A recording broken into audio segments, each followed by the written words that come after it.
Thanks for joining me. Legends and Losers is sponsored by Oracle NetSuite.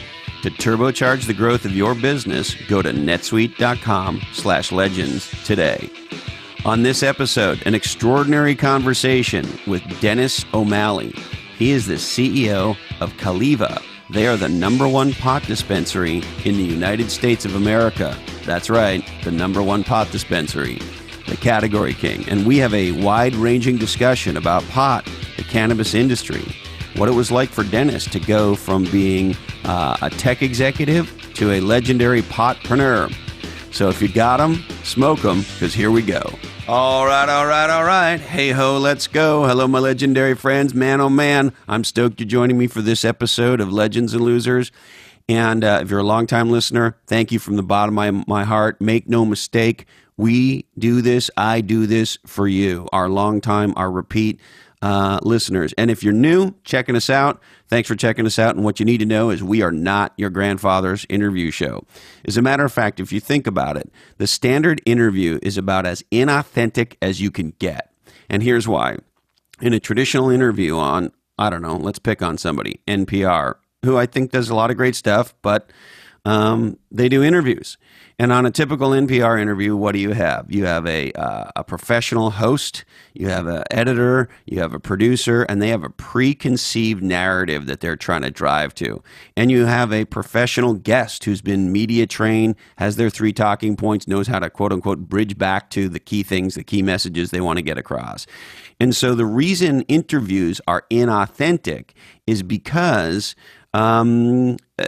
they're the collision of a preconceived narrative and talking points, and they're not a real conversation. So that's the opposite of Legends and Losers. We have real conversations that I hope you find engaging, fun, funny, interesting, and we hardly ever edit the show. And the experience that we hope you have is an eavesdropping experience, like you're part of a conversation amongst a couple of friends. And that's exactly what we have for you today, because Dennis O'Malley and I go back 15 years or so.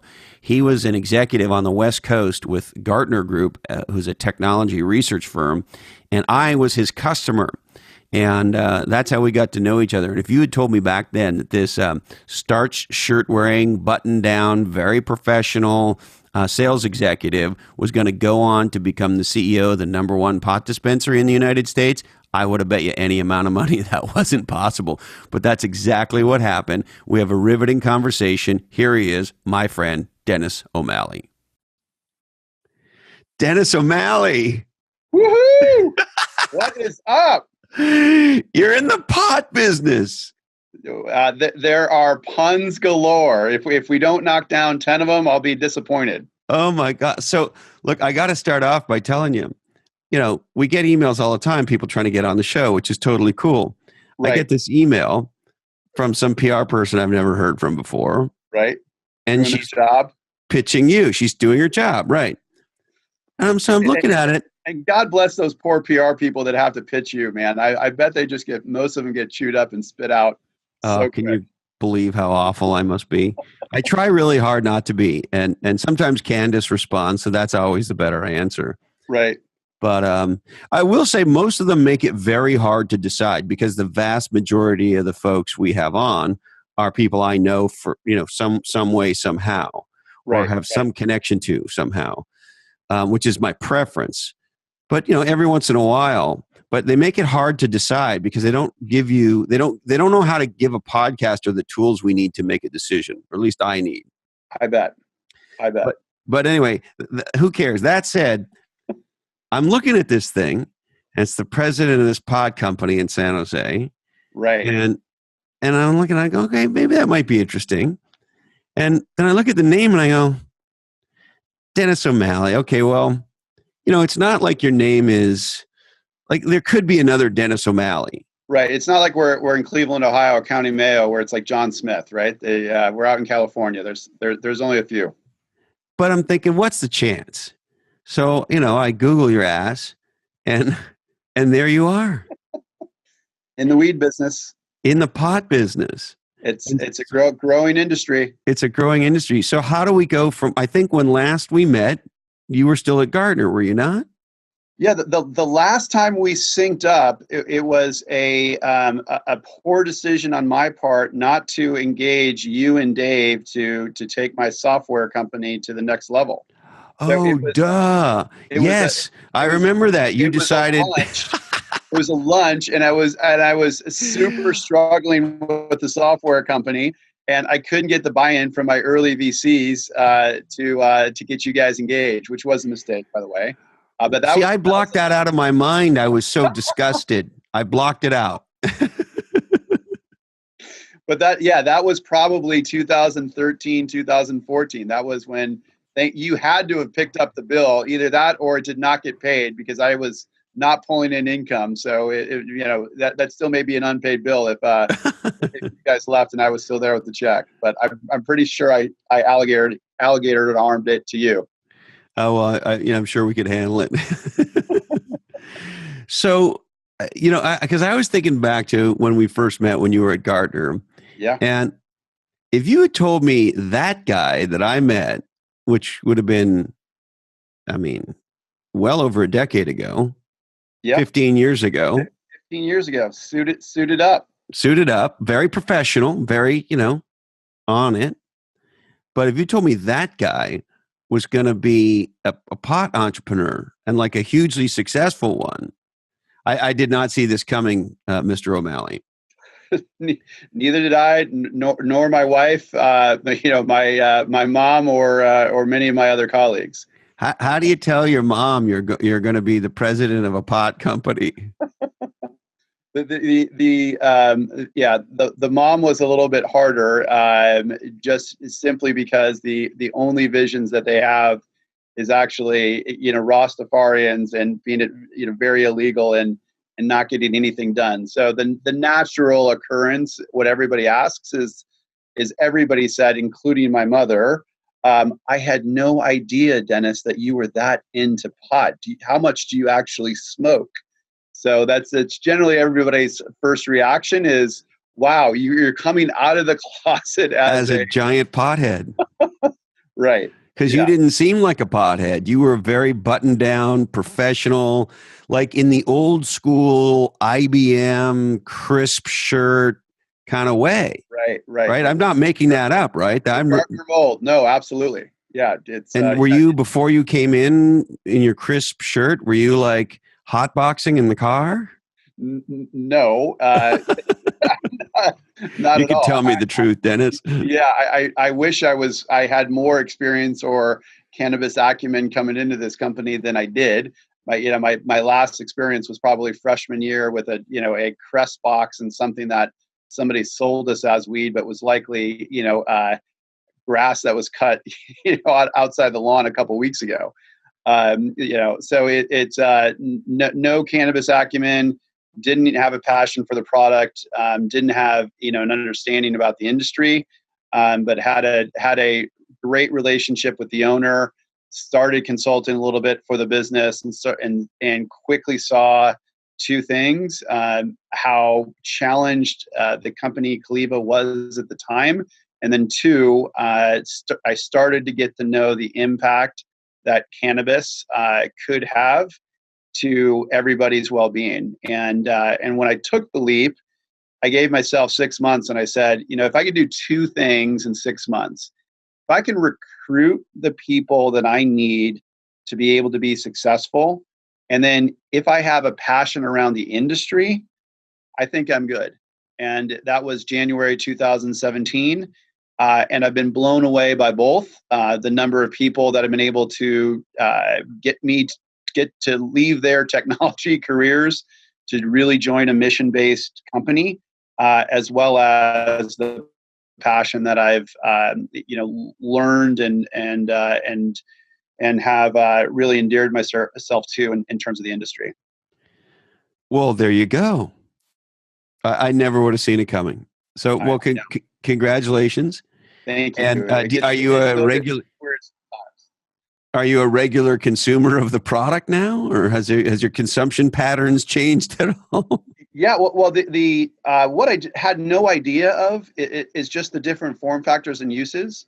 So I'm not a big smoker, though. We made this product called Toasties, which is a very low dose cannabis cigarette where you toast the chlorophyll, and it's you can't even smell that it's actually a cannabis hemp based filter. That's in very low THC. It's more meant for old guys like me. I'd love to send you a box of them.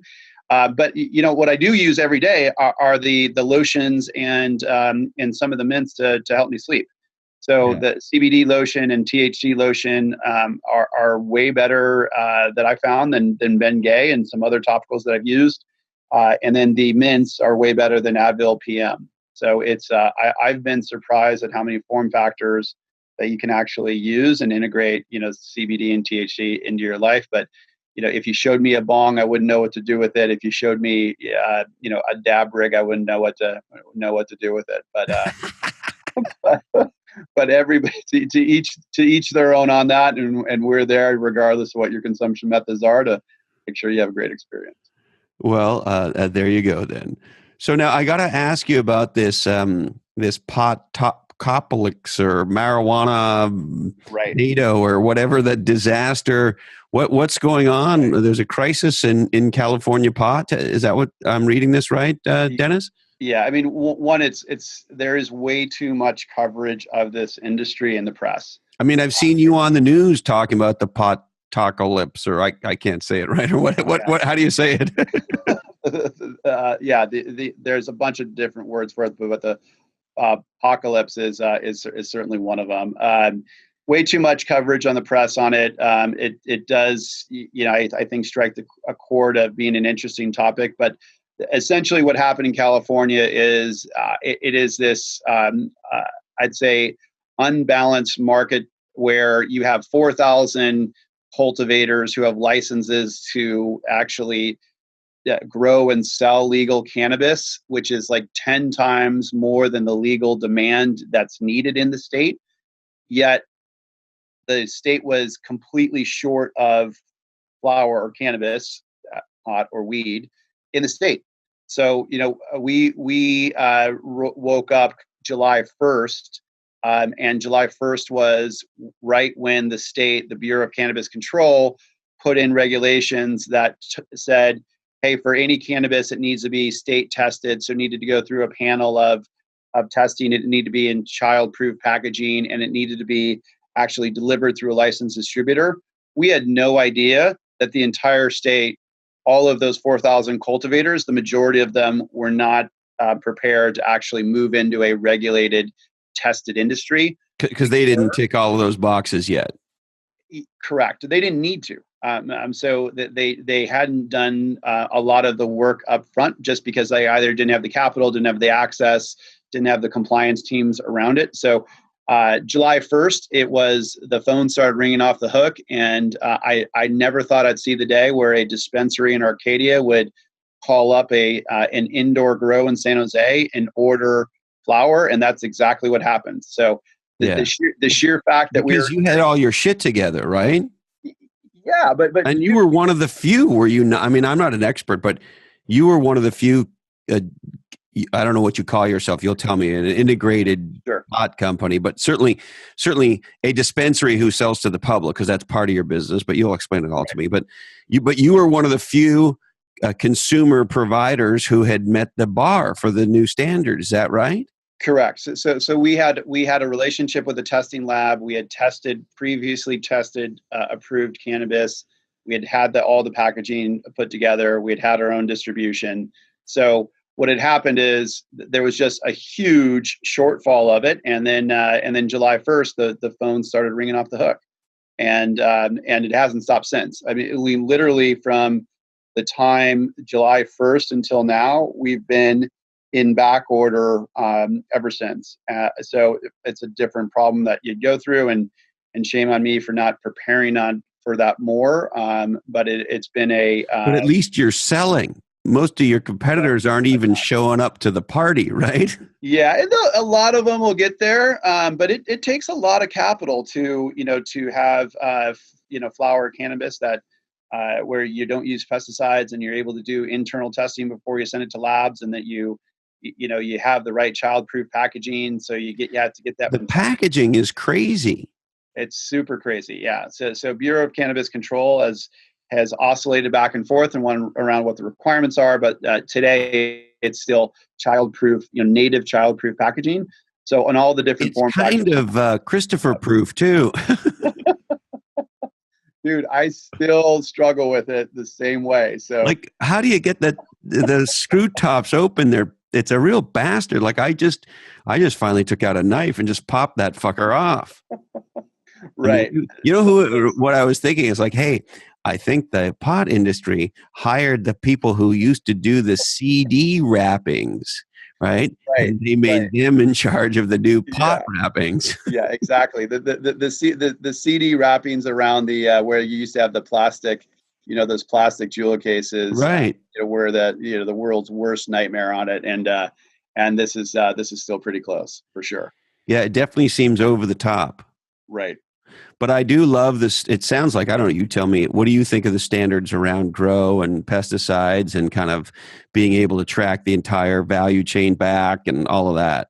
Yeah, I mean, medical doesn't equal safe. So medical marijuana doesn't mean it's safe for you. The state went to a baby step in January 1st to say that they're having their kind of first panel of testing, and July 2nd went from, think of like 22 compounds to 66, and at the end of the year it's going to be kind of hundreds. So it's a good thing, but none of us who've ever actually used any type of pot has ever said, hey, what type of contaminants are in it, what's the actual testing in it. So it's, as you can appreciate from a creating a category and those types of things in this industry, it's how do you raise consumer awareness so that they can ask that question around, is my cannabis safe?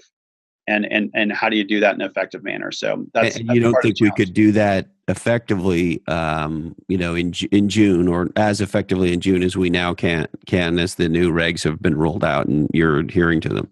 Yeah, because you legally you can't buy untested product. So it's on one end, a consumer doesn't have a choice anymore, but there's still a big difference between, I would say, the safest cannabis out there and ones that are just barely passing any type of standards. Would I be right, Dennis, in thinking, and again, I'm, what do I know? But it also helps with consistency of experience, if I could maybe put it that way. It's like, well, hey, if you buy this pot chocolate one day, it's going to have this effect on you, and you buy it the next day, and because on the first day, Susie swizzled that shit up, and on the second day, Jimmy swizzled that shit up, and so the same product on a different day might be different, et cetera, that am I right in assuming now that there's more consistency? So if I'm used to buying, in this example, chocolate bar A with these components to it, that if I buy it on Wednesday or I buy it in a month from now, it's going to be the same experience. Yeah, 100%. So that's exactly why you have rigorous standards in terms of grow, so that you ultimately have a consistent consumer experience, and that you can be transparent about what you use to grow your product and produce your materials. But I mean, we've all had friends where they take an edible, they think, hey, a half hour, it's not working. Hey, I need to take 2 more. And all of a sudden, 45 minutes later, they're flat on their back. Yeah, I mean, I love that line. I don't know who came up with it, but you can always be more stoned, but you can't be less stoned. Yeah, exactly. You can always eat more. You can never eat less. Yeah. Yeah. Yeah, I definitely have seen that experience, and it's like, should we call 911? No, just lay down, and I'll get you some Pringles. It's like, yeah, no, it's very true. Watch it. I got to get you a gift box, dude, to put it right by the some of the fine liquors that you have right there. I would love a gift box from you, Dennis, very much. I've been wondering when you might say something.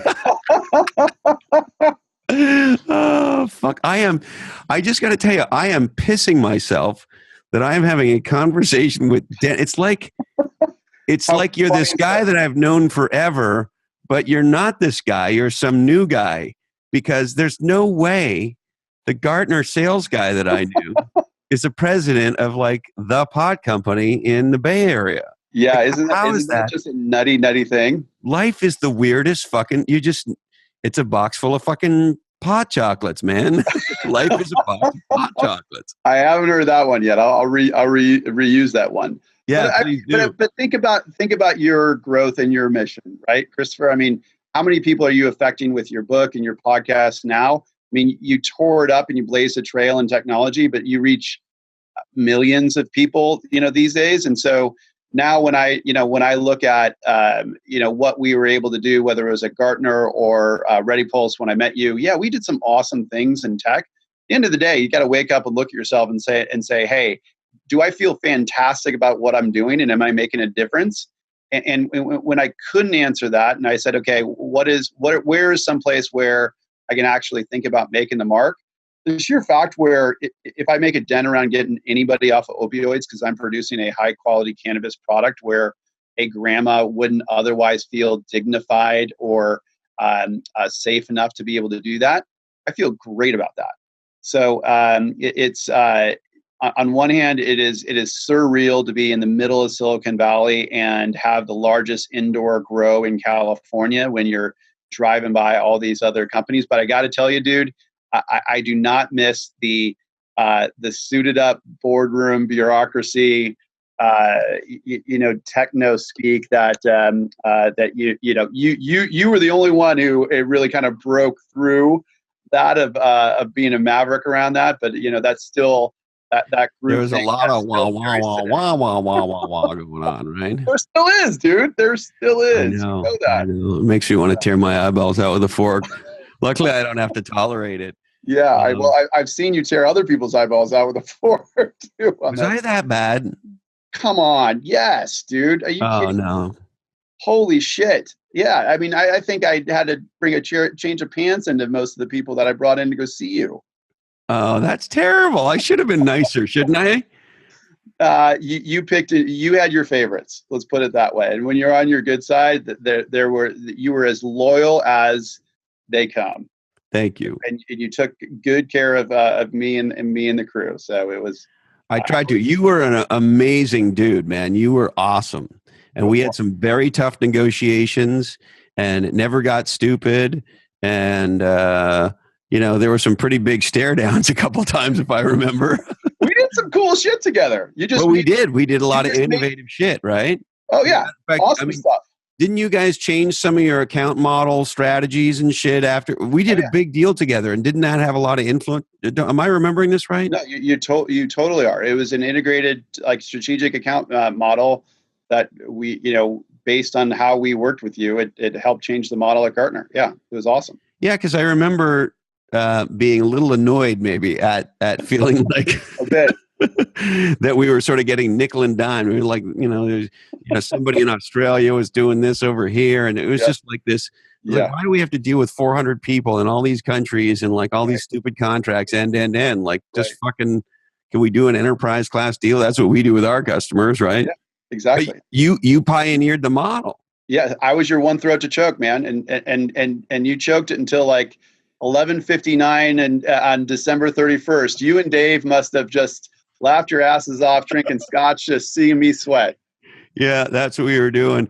Although I will say this, and this is probably terrible of me, but that was the damn advice that Gartner gave our customers.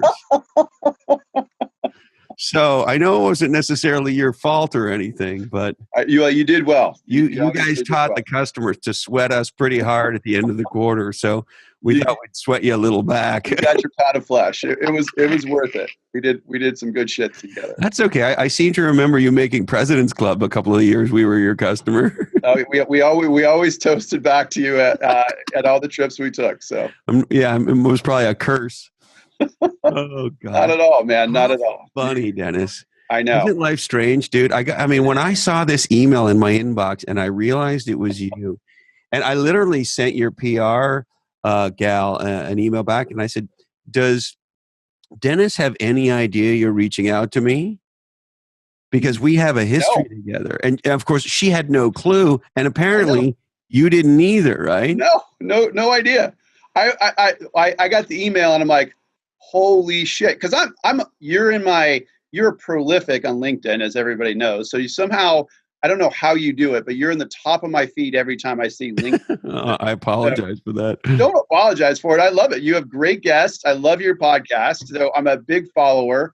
I love Play Bigger. I haven't read Niche Down yet, so don't hate me too much. I don't hate you. I love you. I think you're great. but yeah, when I saw that from the PR person, I'm like going, "Are you kidding me?" And I'm like, I couldn't wait to be on the show with you. I couldn't wait to talk to you again, which was fantastic. But truth be told, I mean, I throw your name out a lot, and even oh God, listen, I didn't do it, man. Even in cannabis, you may or may not be surprised, but there's actually in cannabis almost more than any other industry, there's an ability to really create and own your own category. And it's such a broad horizontal basis, and there's so much room to be able to do a category design and own a category that it's something that absolutely excites me. And I have visions of BTO in my head when I start whiteboarding shit. So that is so awesome, Dennis. And it's funny, as you're talking in Niche Down in the final chapter, we do a little bit of prognosticating. But as you know, Yogi Berra said something about predictions are hard to get right, especially about the future. But and we had a lot of help from this genius guy named Eddie Yoon, who wrote this awesome book called Super Consumers, and he's sort of the category guru to the Fortune 100. Anyway, long story longer, we wrote this section about sort of the coming niche NATO. That the environment today, for a bunch of reasons, technology being one of them, but others, really is lending itself to this massive niching down. My buddy Kevin Maney, his new book calls it unscaling. And so, no, I'm not surprised at all. And as you're talking, it almost makes me think, shit, it would have been cool to also show this is happening in the cannabis industry. Maybe we should do a blog post or something together about it. Because let's do it. Only after you take a tour. Oh, yeah. Hey, I'm all about the tour. I may need to lift my ass over and lift my ass back because I may need to get into, because you can't really get behind it unless you get into the product. Yeah, exactly. It's like Disneyland. First you go on the ride, and then you end up in the merchandising store. So I may never leave, man. I may just go full Cheech and Chong. That's the point. We have unlimited supply for you. Yes, how great. So let's talk a little bit about, okay, so I understand what it's like to be, at the seat of a big breakthrough in industry. So I think I have a sense of that, although I want to hear your sense of it. Sure. And I also want to hear your sense of it in the context of it's legal, but, sort of, because it obviously the federal level is not. So right. Sort of take me inside, Dennis, what this feels like. Does it feel like maybe what I could relate to in terms of the .com boom or something like that? And then B, what's it like to be in this booming industry, to be dominating, at least the niche that you've selected, and yet at the same time have this federal thing going on? Yeah, great questions. I'm not sure yet on how to compare where the cannabis industry is today. In terms of another analog, it's most oftentimes been called right near the end of Prohibition. Not that you or I would know what that was, but hey, man, I'm old, but I'm not that old. I know. So I don't really think it's the end of Prohibition, because there's been a ton of people who have been smoking cannabis for a very long time and using cannabis. And when you look at anything from Pew Research that has, the general population of over 80% of the, U.S. population that is in favor of, legalizing cannabis across the United States, there's a groundswell of that. There's also a groundswell of people who are. Hold on, Dennis, can I back you up there for a sec? Did you just say 80% of Americans across the board, pick your state, are in favor of legalizing pot? So support legalizing medical marijuana across the Medical, United States. Yeah, not but it's still high 60s in the yeah. last few research in terms of what they would call recreational cannabis as well, or recreational marijuana. So there's plenty of studies, that go either whether it's a Gallup or the California, those types of things. But the over the preponderance of data shows that the vast majority of people are in support of legalization. So when you And the people who haven't just need to try it. right, yeah, it's either try it or actually just understand what it actually is, which is an organic plant, and there's nothing synthetic or manufactured or addicting about it. It's big misconceptions, right? And it goes back to the whether it's the Cheech and Chong or anything else, is that's the prevailing thought around it. But there's when you look at the industry, you have a whole bunch of people who say, hey, I want to support the legalization.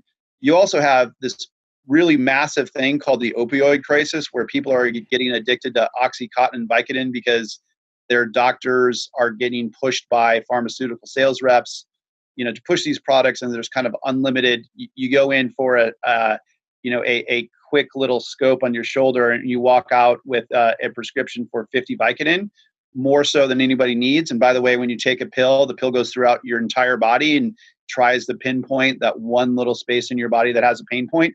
Guess what? It's synthetic, it's manufactured, it's addicting, and it's getting people into really nasty drugs and ruining lives. So when you say, hey, there's this whole groundswell who do not want to go to a doctor to try to prescribe their own natural health and wellness, and a whole bunch of people supporting it, and now the realization that, hey, this is an industry that can be run through professional businesses. That, coupled with like what's going on with Canadian public markets, which by the way is the .com up in Canada. So if you've been following your your country's economic and trading stocks up there, it's crazy. Yeah. So it's like gold rush days up there, isn't it? Dude, it is their .com. Yeah, 100%. So when you look at this, it is there is a massive growth opportunity for the industry, but it is one of the most dysfunctional industries that I've ever seen today. In that it is about as inefficient on an economic scale as you can imagine, and just in terms of the way the industry behaves. Yeah, just the proof points around being able to create products that do not have FDA approval and don't have regulation and oversight and lack science. And is it just because it's been a cottage industry run by potheads, or like what? Why? Yeah. I mean, it's been simply because there hasn't been any type, because it is still federally illegal. So it's absolutely federally illegal still. So when you look at that, there's a massive opportunity for a sea change in producing consistent, safe products that are consumer grade products.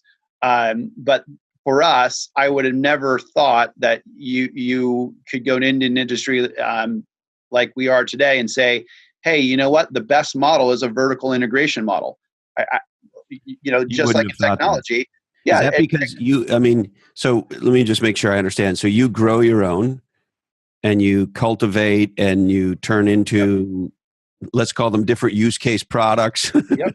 Yeah, absolutely. So you are the whole thing. So if I buy a cookie or a cream or a joint or some flour or whatever, you grew it, you harvested it, you baked it, and you packaged it, the whole thing. Yeah, everything from the science around the genetics to the cultivation, through the extraction methods to produce flour into oil, to, we have a R&D team of 17 people who takes that oil, which is the active ingredient in things like mints and topicals, and we have formulation chemists on staff that turn that into the right viscosity and formulation and effect into those products.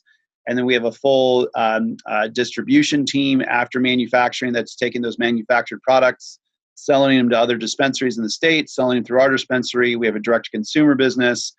We build brands for other companies. So it's a true end-to-end vertical. You sound like a mix. Sorry, Dennis. You sound like a mix of an integrated drug company or an integrated food company. Yeah, it's exactly it. It's 100%. And the reason, and is what I'm hearing you saying is that heretofore the industry, it was immature and nobody was saying, hey, listen, I don't know, you tell me which example, Pfizer or Heinz or Kraft or some world-class consumer products company that makes either correct. That you got to play at that level. That's what I hear you saying. You're correct, because it's not necessarily it's been new or cottage, right? It's been an industry that's been around for a long time, and people have been doing it for a long time.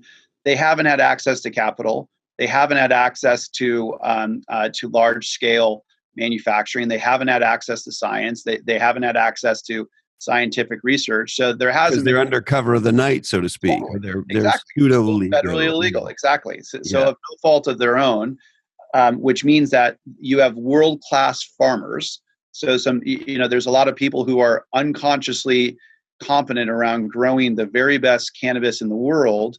But that's just the flower. But the true opportunity for cannabis isn't just the flower. It's really the active ingredients of all of the cannabinoids and all of the terpenes that actually have medicinal effects. And that form factor is usually an oil. And those oils relate to things such as drinks or coffees or, different types of mints and lotions. And so the true science behind it, I mean, we work with one of the leading pain researchers from Stanford, and he's convinced that we can make a sunburn lotion from CBD and THC that's better than anything on the market. And he thinks that, the work that we're doing can come close to eliminating most of the effects of rheumatoid arthritis.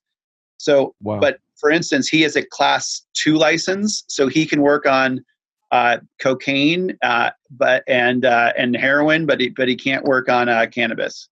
So that's wackadoo right there. Yeah, it's just wild on how the federal schedule of drugs works. But so how do you deal with that? Like, can you have a bank account? How does the whole federal government's position affect your business? Yeah, it's actually we've operated under certainly 100% compliance around state and local laws, and the not having federal legality or deschedulization has simply meant the biggest impact is really two things. One is a lack of a transparent banking relationship for anybody who's FDIC insured. So we've been fortunate enough to find some regional banks that we do have transparent banking relationships with.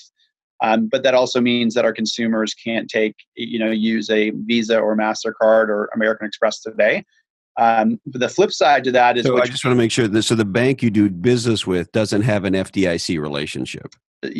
So we have a transparent relationship with a couple different banks, but they're regional banks. They're not necessarily your Wells Fargo's or your Bank of America's. But you can write a check. Correct. We take in wires. We have a bank account. All those types of things. Okay, that's cool. I didn't realize that was the case now. Yeah, for a while it felt like a lot of businesses were, mostly if not all cash, and that starts to get spooky, right? Yeah, so a lot of the dispensaries, like our dispensary for consumers, we still take cash only, and there's different ways around that with gift cards and debit cards, but mainly around the retail business is cash. But a majority of our revenue comes from wholesale, and the majority of the business to business sales are all done through wires and checks. Yep. Yeah, and so to your second part of the question around the other parts of the federal stance on it, it actually helps us out a ton. So the sheer fact that we cannot expand outside of California also means that it prevents any type of multinational, whether it's a Pfizer in pharma, or whether it's a Diageo in liquor, or whether it's a Nestle in food. As soon as this gets descheduled, or as soon as this gets legalized, these companies have billion-dollar funds of to be able to go out and produce food and beverages and pharmaceutical drugs using THC and CBD. You think they're sitting there waiting? Oh, I know they are. Yeah, for sure. I mean, they've actually invested up to billions of dollars in terms of being ready for that transition.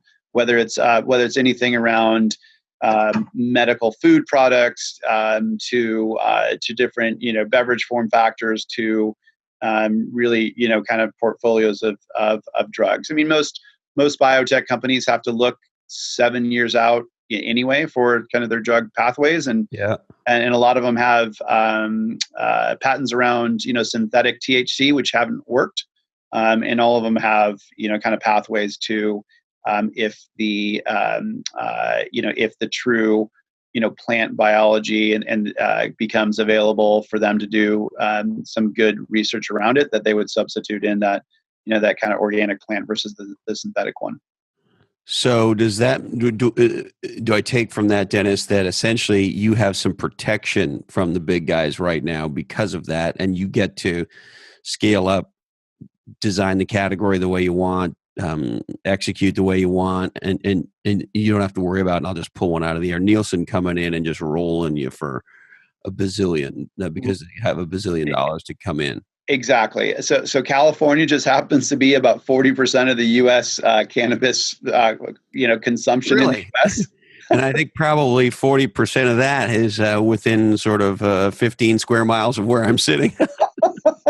Yeah, there's a direct correlation between how close you are to the ocean to cannabis consumption, I think. I think so. I have a pretty clear picture that Santa Cruz County is an enthusiastic supporter of this whole movement. Yeah, for sure. So when you look at that, when you look at the large scale market of California, obviously, no multinational billion-dollar publicly traded company is going to make inroads into the space. I would say a good indication of what's going to happen is if you look at Scotts Miracle-Gro. Scotts Miracle-Gro has already put billions into the cannabis industry, mainly around hydroponics. They've spun off a group called Hawthorne. But in all of their, even their public filings, they'll say, hey, they'll address the cannabis industry in California, whether that makes or breaks kind of their earnings reports. And then Constellation Brands had made an investment into Canopy Growth in Canada, which is the largest cannabis company in Canada. And they made a $200 million investment back when, Canopy was, I think, only about a $2 billion company, and Canopy, last time I checked, was somewhere between a $6 billion and $7 billion company, and that happened all in, kind of less than 6 months. So it looks like a very good investment in their end, and they ended up investing again. I mean, you're starting to talk about sort of like pick your tech quote unquote unicorn, right? I mean, it's sounding like that.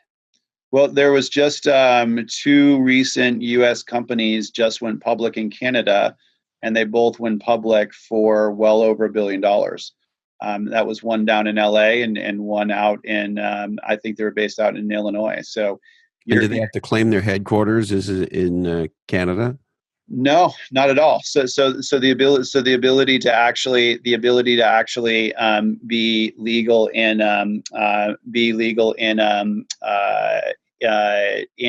to go public in Canada. All you need to be is listed on the CSE, and so you can actually have headquarters in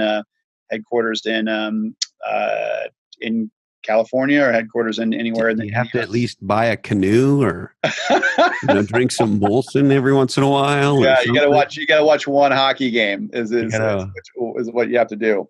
You got to watch, Strange Brew, if you remember that film. You got to at least see that once in your life, something. Yeah, totally. Well, Dennis, this new life of yours is absolutely fascinating. Um, did you have any concern about sort of, hey, if I do this and it doesn't work out and I want to go back to my old life in tech, now I'm the pot guy? And like, did you have any personal sort of, once you go pot, you can't go back kind of concerns? Or how did you think about that? Or did you? Yeah, I mean, of course, right? You look at that, and in anybody's career, you look at the network that you build and the path that you're on, and you concern yourself around where you make choices into your life, and then if you say, hey, I worried about it, probably for 5 minutes, and then thought through it. And then, at the end of the day, I feel really, really good, and I sleep great every single night, knowing that, again, we're bringing something that is completely natural, completely tested, completely safe, and providing somebody an alternative to be able to self-prescribe their natural health and wellness. I actually couldn't think of anything more that I'd rather spend my time in terms of building enterprise value around, and then certainly the amount of jobs that we've created. So I thought about it for 5 minutes, and ultimately you say, you don't have to explain yourself to kind of everyone. You have to explain yourself to yourself and the people around you. And I have 3 daughters, and so my 4 out of the 5 minutes of thinking was, is this something that I can walk my daughters through? And it's amazing. I have a 14-year-old, I have a 14-year-old, 13-year-old, and I have an 8-year-old. And the 14-year-old said, "That's cool." The 13-year-old said, "I totally understand. Can I, is there something that I can help out with?" And then the 8-year-old said, "Well, why is it illegal in the first place?" So, it was pretty crazy to just see and understand in terms of what their kind of notions are when you don't grow up thinking, hey, say no to drugs, and that this is a terrible thing. That's an awesome way to put it, Dennis. And that maybe is a great place to land. Anything else you want to touch on? Other than there's, I would encourage people that like you've said, there's an overabundance amount of attention to the industry. It's actually a super interesting industry, and if I could be helpful to people to learn and understand it, and there's plenty of people who want to get involved in it, I'm always happy to to walk through in terms of what my experience has been, and I'd love to bring more professionalism and growth to the industry. And I thank you for having me on to give a voice to it. But a lot of the frameworks and a lot of just what you've been talking about for a very long time, I'm thrilled at being at the early part of the industry and using the playbooks that you've developed, man. I love knowing. Love's actually not the right word. There's something spectacularly awesome knowing that like category design is making a difference in the professionalization of the cannabis industry here in California. That makes me hey man, you can put that on my tombstone. I love it.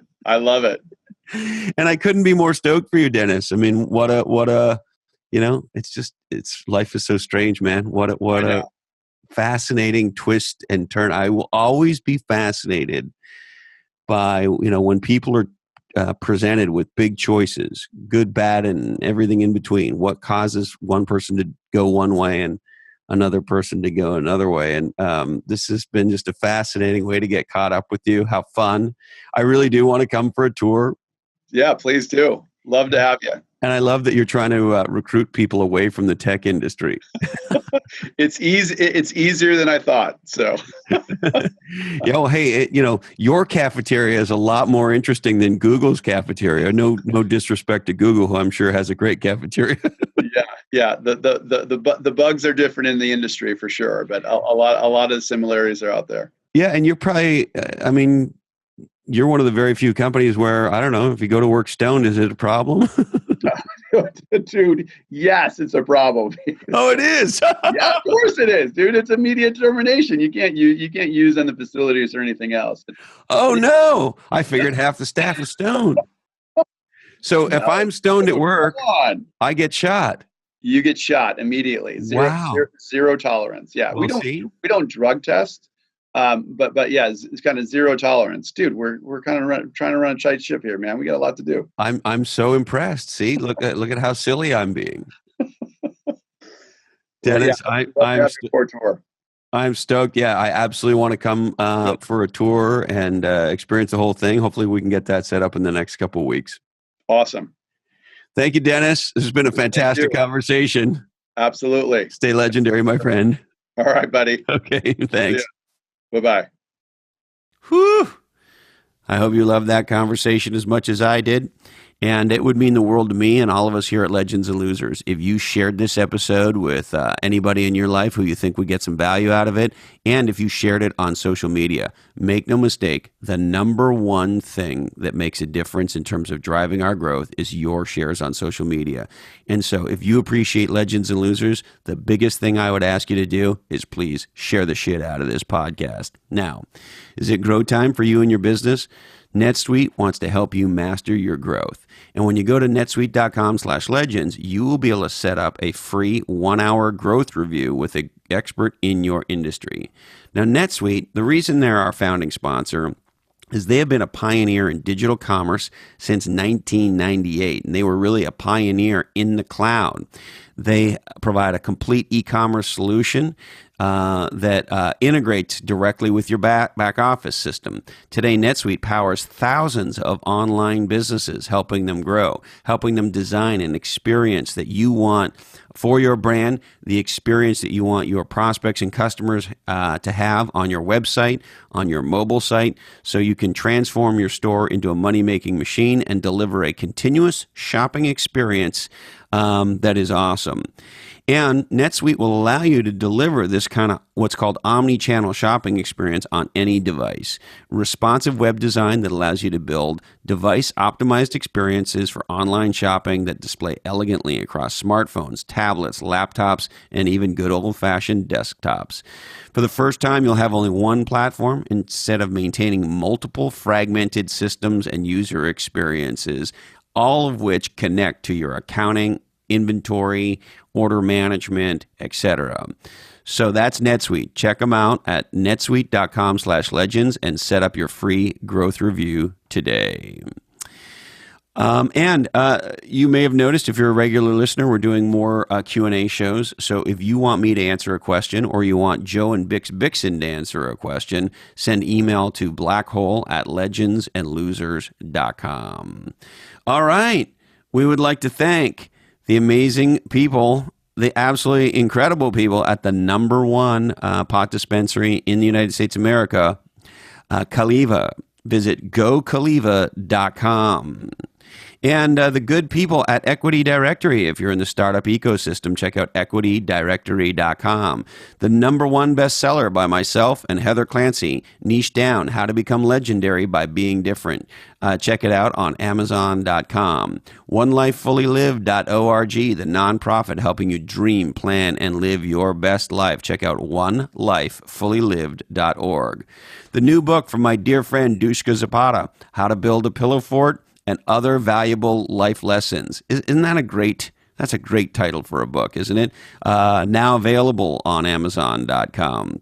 The new podcast from the co-producer of Legends and Losers, none other than the nicest man in podcasting, Jamie J himself. The podcast is called Culture Eats Strategy. It's awesome. Jamie is being open. He's having powerful conversations with really smart people about the thing that matters most in business, which is your culture. Check out Culture Eats Strategy wherever you get great podcasts today. And speaking of awesome things that people are consuming, check out growwire.com. It's what legendary entrepreneurs are reading on the internet. I blog there. Heather and I blog there.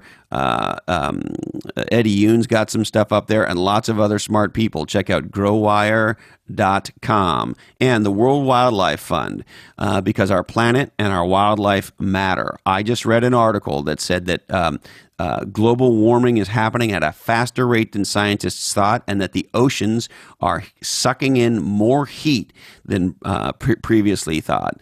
So if you care about our world, then you care about the WWF. Check out WWF.org. Now, I must remind you that today's information is provided to you solely informational purposes, and this oddcast is the sole property of the Legends and Losers Oddcast Network.